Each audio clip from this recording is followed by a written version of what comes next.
नमस्कार दोस्तों, स्वागत है आप सभी का एक और नए वीडियो में। बहुत समय पहले की बात है। एक बार एक गुरु धर्म प्रचार के लिए एक नगर में आए हुए थे।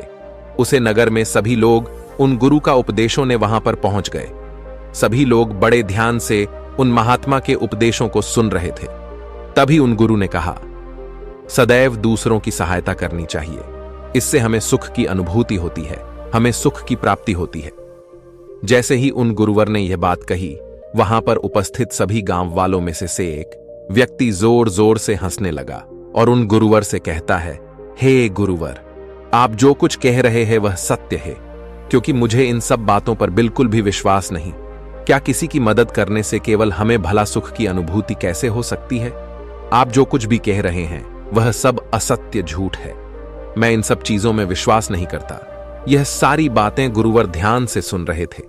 तभी उसे व्यक्ति की इस बात का जवाब देते हुए वे कहते हैं, बेटा, क्या तुमने आज तक कभी किसी की सहायता की है? क्या कभी किसी की निष्पक्ष भाव से मदद करने की कोशिश की है? इस पर व्यक्ति कहता है, नहीं, क्योंकि मुझे इन सब चीजों पर विश्वास नहीं। तभी इस पर वो गुरुवर कहते हैं, बेटा, जब तुमने कभी किसी की सहायता नहीं की, जब तुमने कभी कोई धर्म का कार्य किया ही नहीं, तो तुम्हें कैसे पता चलेगा कि किसी की सहायता करके तुम्हें सुख की अनुभूति प्राप्त होगी? और यह तुम्हें कैसे पता चलेगा कि यह बात कितनी सत्य है और असत्य? यदि तुम इसका अनुभव करना चाहते हो, इस बात की पुष्टि करना चाहते हो कि यह बात कितनी सत्य है और असत्य, तो तुम्हें सबसे पहले इसे अपने जीवन में उतरना होगा। किसी की निष्पक्ष भाव से मदद करनी होगी।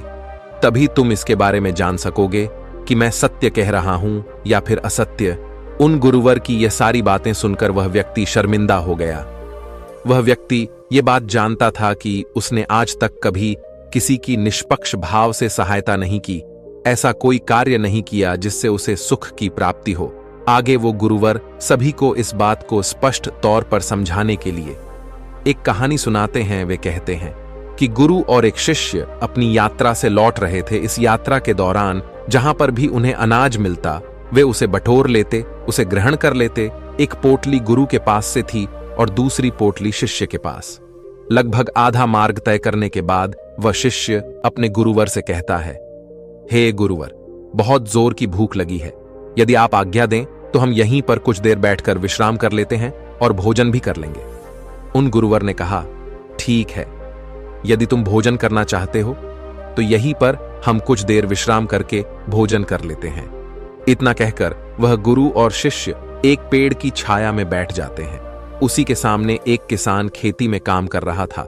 वहां उसके पीछे हल भी रखा हुआ था। यह देख शिष्य के मन में थोड़ी सी शरारत जाग उठी, क्योंकि वह शिष्य बेहद शरारती था। उसने अपने गुरुवर से कहा, हे गुरुवर, क्यों ना थोड़ी सी शरारत की जाए, उस किसान को थोड़ा सा तंग किया जाए। तभी वो गुरुवर कहते हैं, तुम क्या कहना चाहते हैं? वह शिष्य कहता है, हे गुरुवर, क्यों ना हम इस किसान का हल छुपा दें, और जब यह परेशान होने लगेगा तब हम इसका हल इसे वापस कर देंगे। इस पर वह गुरुवर कहते हैं, बनते पर इससे क्या लाभ होगा? वह किसान अपने कामों में लगा हुआ है और उस काम में तुम विघ्न डालने की बात कर रहे हो। यह अच्छी बात नहीं। हाँ, अगर तुम शरारत करना ही चाहते हो तो हमारे पास जो 2 अनाज की पोटलियां हैं, उनमें से एक पोटली तुम उसकी हल के पास रख दो और फिर देखो क्या होता है। वह शिष्य अपने गुरुवार की बात मान जाता है और जैसा उसे उसके गुरुवार ने कहा, वह पोटली उस हल के पास रख देता है और वापस आकर अपने गुरुवार के साथ उसी पेड़ की छाया में बैठ जाता है। काफी देर कड़ी मेहनत के बाद धूप में जब किसान थक जाता है और बैठने के लिए अपने हल के पास लौटता है, और जब वह अपने हल के पास एक पोटली देखता है, तब वह आसपास इधर उधर देखता है कि कहीं यह किसी की पोटली यहां पर छूट तो नहीं गई। लेकिन उसे कोई नजर नहीं आता, क्योंकि वह शिष्य और गुरु पेड़ की छाया में छुपे हुए दूसरी तरफ बैठे हुए थे। जब काफी देर इंतजार करने के बाद भी पोटली लेने कोई नहीं आता, तो वह किसान उस पोटली को खोलकर देखता है तो उसमें उसे अनाज मिलता है। और यह सब देखकर वह किसान अत्यधिक खुश हो जाता है और कहता है, हे ईश्वर, आज तूने मेरी सहायता की, इसके लिए कोटि कोटि धन्यवाद। आज मैं बड़ा उदास था। जब मैं घर से निकाला तो मेरे घर पर कुछ भी नहीं था। मेरे घर पर खाने के लिए अनाज का एक दाना तक नहीं था, लेकिन आज तुमने मेरी मदद की। आज तुमने मुझे यह अनाज की पोटली देकर मेरी बहुत बड़ी सहायता की है। इसके द्वारा मेरा और मेरे पूरे परिवार का पेट भर जाएगा। इसके लिए आपका बहुत बहुत धन्यवाद। इतना कहकर वह किसान उस पोटली को लेकर वापस अपने घर की ओर चला जाता है। इतना कहकर वह गुरुवार उसे व्यक्ति से यह सवाल करते हैं कि अब बताओ, तुम्हें किस चीज से ज्यादा खुशी मिलती, उस किसान का हल चुराकर या फिर उस किसान को वह पोटली देकर? इस पर व्यक्ति कहता है, हे गुरुवर, उस किसान को जो अनाज की पोटली मिली, उससे वह और उसका पूरा परिवार अब भोजन कर पाएगा। इससे ज्यादा सुख की बात और क्या हो सकती है? इससे ज्यादा खुशी की बात और क्या हो सकती है? तभी वह गुरुवर कहते हैं, तुमने बिल्कुल ठीक कहा। जब हम किसी के निष्पक्ष भाव से मदद करते हैं, जब हम ऐसे व्यक्ति की सहायता करते हैं जिसे उसकी आवश्यकता हो, तो हमारे मन को असीम शांति प्राप्त होती है और हमें सुख की अनुभूति होती है।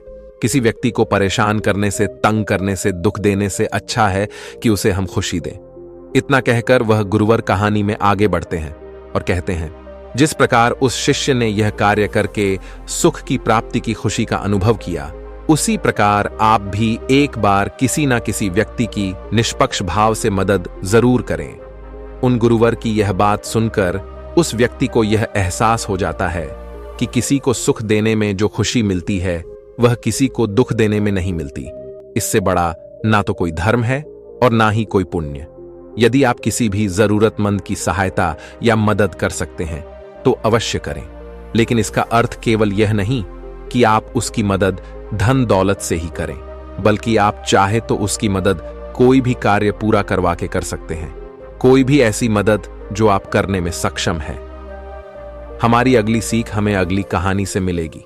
एक बार की बात है, महात्मा बुद्ध और उनके कुछ शिष्य किसी गांव का भ्रमण करके वापस लौट रहे थे। तभी वहां पर उन्हें कुछ लोग मिलते हैं जो उन्हें देखते ही उनकी निंदा करते हैं, उन्हें अपशब्द कहते हैं। जैसे जैसे महात्मा बुद्ध और उनके शिष्य आगे कदम बढ़ाते हैं, वह लोग उन्हें और भी ज्यादा अपशब्द कहना शुरू कर देते हैं। लेकिन महात्मा बुद्ध और उनके सभी शिष्य बिना कुछ कहे, चुपचाप, बिना कुछ प्रतिक्रिया दिए वहां से आगे की ओर बढ़ चलते हैं। आगे कुछ दूर जाने के बाद उन्हें एक वृक्ष नजर आता है, जहां पर वे सभी लोग रात गुजारने के लिए विश्राम करते हैं।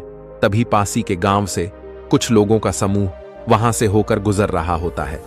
वे लोग उन महात्माओं को देखकर अति प्रसन्न हो जाते हैं। वे लोग उनसे आग्रह करते हैं कि आप हमारे गांव में चले। उनका यह आग्रह महात्मा बुद्ध और उनके सभी शिष्य स्वीकार कर लेते हैं। वे सभी उनकी गांव की ओर चल पड़ते हैं। गांव पहुंचते ही वे लोग उनका आदर सत्कार करते हैं, उन्हें भोजन करवाते हैं और रात्रि में वहीं रुक जाते हैं। वे सभी भिक्षु और महात्मा बुद्ध उन गांव वालों की सेवा से बहुत प्रसन्न थे और अगली सुबह वे अपने आश्रम की ओर निकल पड़ते हैं। आश्रम पहुंचकर वह लोग अपने रोज की दिनचर्या में लग जाते हैं। वह सभी आश्रम से कुछ दूरी पर बने हुए एक गांव में पहली बार भिक्षा मांगने के लिए जाते हैं। वहां पर कुछ लोग उन्हें बड़े ही प्रेम और आदर के साथ भिक्षा देते हैं, तो कुछ लोग उनका अनादर करते हैं, उन्हें अवशब्द कहते हैं। वे मन के उन्हें भिक्षा देते हैं। और कुछ लोग तो उस गांव में ऐसे भी थे जो उन भिक्षुओं को देखकर उनका अपमान करते हैं, उनकी खूब निंदा करते हैं। लेकिन वे सभी भिक्षु महात्मा बुद्ध के कहे अनुसार वहां पर कुछ नहीं कहते। वे चुपचाप उन सभी बातों को सुन लेते हैं और बिना कुछ प्रतिक्रिया दिए वह वापस महात्मा बुद्ध के पास लौटते हैं और फिर उनसे कहते हैं, हे तथागत, हम आपसे कुछ प्रश्न पूछना चाहते हैं और उम्मीद है कि आप उसका उत्तर हमें अवश्य देंगे। तभी महात्मा बुद्ध कहते हैं, पूछो, तुम्हारे क्या प्रश्न है? उन सभी भिक्षुओं में से एक भिक्षु महात्मा बुद्ध से कहता है, हे बुद्ध, जब हम किसी भी गांव में विघटन के लिए जाते हैं, हमें भिन्न भिन्न प्रकार के लोग मिलते हैं, जिसमें से कई लोग हमें बड़ी विनम्रता के साथ प्रेम से हमें भिक्षा देते हैं, हमसे बातें करते हैं, हमसे ज्ञान प्राप्त करते हैं। लेकिन कुछ तो ऐसे भी होते हैं जो स्वयं के पास हमें रखने के लिए उत्सुक भी रहते हैं। लेकिन वहीं पर कुछ ऐसे लोग भी होते हैं जो केवल हमारी निंदा करते हैं, हमें अपशब्द कहते हैं, हमारे पहनावे को लेकर, हमारे बातों को लेकर, हमारी दिनचर्या को लेकर हमें भला बुरा कहते ही रहते हैं। लेकिन इसके बावजूद हम उन्हें कुछ नहीं कहते, क्योंकि आपने जो हमें सिखाया है, आपने जो हमें मार्ग दिखाया है, उसके अनुसार हमें कभी भी किसी के अपशब्द पर कोई प्रतिक्रिया नहीं देनी चाहिए, बल्कि हमें उनके साथ मधुरता के साथ पेश आना चाहिए। हमें उनके साथ प्रेम से व्यवहार करना चाहिए। लेकिन जब हम ऐसा करते हैं तो उसके बावजूद भी वे लोग हमारे साथ बुरा व्यवहार करते हैं। ऐसा क्यों? लोग हमारे साथ मधुरता के साथ क्यों नहीं पेश आते? वे लोग हमारे साथ प्रेम व्यवहार क्यों नहीं करते, जबकि हम तो उनके साथ विनम्रता से ही बात करते हैं, उनका आदर करते हैं? फिर भी वे हमारे साथ ऐसा क्यों करते हैं? इसका क्या कारण है? महात्मा बुद्ध उस शिष्य की सारी बातें ध्यानपूर्वक सुन रहे थे और सभी शिष्यों का यही प्रश्न था। सभी लोग अपने इस प्रश्न का जवाब जानना चाहते थे। तभी महात्मा बुद्ध कहते हैं, मैं तुम सभी के प्रश्नों का जवाब अवश्य दूंगा, लेकिन उससे पहले तुम सभी एक स्थान पर बैठ जाओ। महात्मा बुद्ध और उनके सभी शिष्य एक स्थान पर बैठ जाते हैं। तभी महात्मा बुद्ध उन सभी से कहते हैं कि तुमने कहा कि हम जहां पर भी जाते हैं वहां पर हमें भिन्न भिन्न प्रकार के लोग मिलते हैं। उनका व्यवहार अलग होता है और इसका कोई बड़ा कारण नहीं है, बल्कि यह तो हर मनुष्य की सोच है और वही उन्हें अलग बनाती है। जिस प्रकार की समाज में वह पले होते हैं, जैसी उनकी सोच होती है, वैसा ही वह व्यवहार करते हैं। और इसमें कोई भी संदेह नहीं है कि कोई भी व्यक्ति स्वयं की सोच और विचार के अनुसार ही अपना जीवन देखता है, समझता है और बनाता है। फिर वह चाहे अच्छी सोच हो या फिर बुरी, वही उसका व्यवहार बन जाता है, वही उसका जीवन बन जाता है। और वह केवल हमारे साथ नहीं, बल्कि सभी के साथ उसी प्रकार का व्यवहार करते हैं। लेकिन इन सब में जो सबसे महत्वपूर्ण बात है वह यह है कि हमें धर्म पर चलना है। अर्थात यदि कोई हमारे साथ बुरा व्यवहार भी करता है तो हमें उसके साथ विनम्र रहना चाहिए, उसके साथ हमें प्रेम पूर्ण रहना चाहिए। और इसके लिए जो भी उपदेश मुझे तुम्हें देने चाहिए थे, जो भी सीख मुझे तुम्हें देनी चाहिए थी, वह सब मैं तुम्हें पहले ही बता चुका हूं। हमें दूसरों को प्रेम देना चाहिए, लेकिन एक बात और याद रखना कि जिस प्रकार का प्रेम, जिस प्रकार का व्यवहार हम दूसरों के प्रति अपने मन में रखते हैं, दूसरों को देते हैं, उस प्रकार का व्यवहार, उस प्रकार का प्रेम हमें मिले, यह जरूरी नहीं। और ना ही हमें इसकी उम्मीद रखनी चाहिए। यह उनका निर्णय है कि वह हमारे साथ किस तरह का व्यवहार रखना चाहते हैं, वह किस तरह से हमारे साथ प्रेम पूर्ण रहना चाहते हैं। जब हम किसी को भी बिना किसी स्वार्थ के निष्पक्ष भाव से प्रेम, सम्मान और मधुरता देने लग जाते हैं, तब भी हमें यह उम्मीद नहीं रखनी चाहिए कि उनका व्यवहार हमारे लिए अच्छा है या फिर बुरा, क्योंकि इससे कोई फर्क नहीं पड़ता। यदि आप किसी से भी यह उम्मीद रखते हैं कि जो प्रेम आप उन्हें दे रहे हैं वही प्रेम वह भी आपको देंगे, तो यह गलत है। यह तो स्वार्थ हुआ जो आप अपने प्रति उस दूसरे व्यक्ति से चाहते हैं। आपको तो अपने कर्मों पर ध्यान देना चाहिए। आगे महात्मा बुद्ध अपने सभी शिष्यों से कहते हैं, जब हम सच्ची भावनाओं के साथ, करुणा के साथ कार्यरत होते हैं, अर्थात कार्य करते हैं, तभी यह हमारे लिए सिद्ध साबित होती। हमें कभी भी किसी की भी सहायता निस्वार्थ भाव से करनी चाहिए। हम जब उनकी सेवा कर रहे हो तो हमें अपने मन में यह कभी नहीं लाना चाहिए कि जो हम उन्हें दे रहे हैं वह भी बदले में हमें वही देंगे। आगे महात्मा बुद्ध अपने सभी शिष्यों को यह समझाते हुए एक कहानी बताते हैं और कहते हैं, एक बार एक गुरुवर अपने कुछ शिष्यों के साथ किसी यात्रा से लौट रहे थे। वह मार्ग काफी लंबा था, जिस कारण मार्ग में सभी को प्यास लग गई। वह गुरु अपने सभी शिष्यों को एक नदी के किनारे ले जाते हैं और जब वे सभी शिष्य उस किनारे के पास पहुंचते हैं तो वहां पर उन्हें एक छोटा सा मटका नजर आता है। वे सभी लोग उस मटके का इस्तेमाल करके पानी पी लेते हैं और फिर उसी मटके में पानी भरकर वह अपने गुरु के पास ले जाते हैं। लेकिन जब तक वह पानी वह अपने गुरु के पास ले जाते हैं तब तक वह मटका लगभग खाली हो जाता है। उस मटके में केवल थोड़ा ही पानी बचता है। यह देखकर एक शिष्य उस मटके को फिर से नदी में ले जाकर के पानी भरता है और फिर वह गुरुवर के लिए पानी लेकर आगे बढ़ता है, लेकिन फिर से वह पानी धीरे धीरे खत्म हो जाता है। ये देख वह गुरुवर अपने उस शिष्य से कहते हैं, तुम्हें इस मटके को नहीं भरना चाहिए, क्योंकि जो मटका तुम भर रहे हो यह फूटा हुआ है। इस मटके को भरना व्यर्थ है, इसलिए तुम्हारी यह मेहनत पूरी तरह से व्यर्थ हो रही है। आगे महात्मा बुद्ध अपने सभी शिष्यों को यह समझाते हुए कहते हैं कि किसी की सेवा और सहायता करते वक्त बदले में हमें वह सामने वाला व्यक्ति भी वही देगा।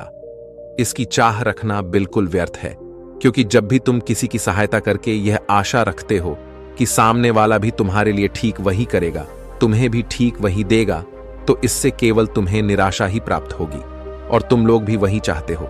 जब तुम भिक्षाटन के लिए किसी गांव में जाते हो तो यह तुम्हारा धर्म है कि तुम विनम्रता, प्यार, आदर, सत्कार के साथ भिक्षा मांगो, लेकिन बदले में वह भी तुम्हें आदर सत्कार के साथ भिक्षा देंगे।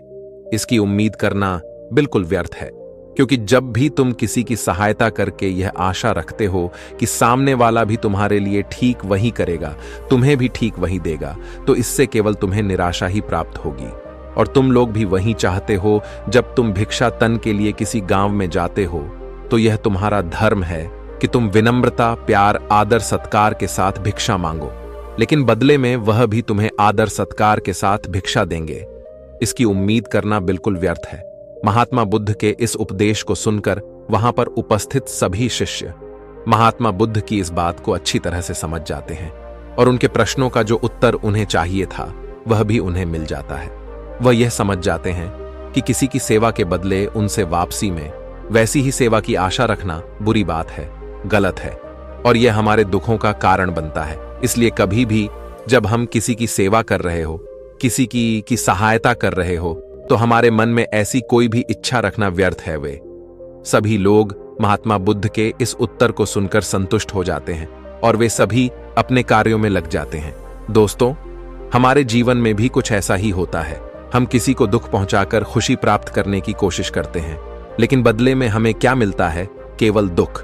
इसलिए दूसरों के जीवन में जब आप खुशियां बांटेंगे और वह भी बिना स्वार्थ के, तब आपके जीवन में खुशियां स्वयं ही लौट आएंगी। और साथ ही कभी भी अपने मन में यह इच्छा नहीं रखनी चाहिए कि जैसा व्यवहार, जैसा प्रेम हम दूसरों को दे रहे हैं, ठीक वैसा ही प्रेम, वैसा ही व्यवहार हमें दूसरों से भी प्राप्त होगा, क्योंकि यह केवल हमें निराशा ही देगा और हमारे लिए यह एक दुखों का कारण ही बनेगा। दोस्तों, उम्मीद है कि आपने आज की इस वीडियो से जरूर कुछ ना कुछ सीखा होगा। तो आज की इस वीडियो को लाइक और अपने दोस्तों के साथ शेयर करना ना भूलें, और हमें ऐसे ही सपोर्ट करने के लिए चैनल को सब्सक्राइब और घंटी बटन को भी जरूर दबा दें। चलिए मिलते हैं ऐसे एक और वीडियो में। तब तक के लिए अपना ख्याल रखें। धन्यवाद और नमो बुद्धाय।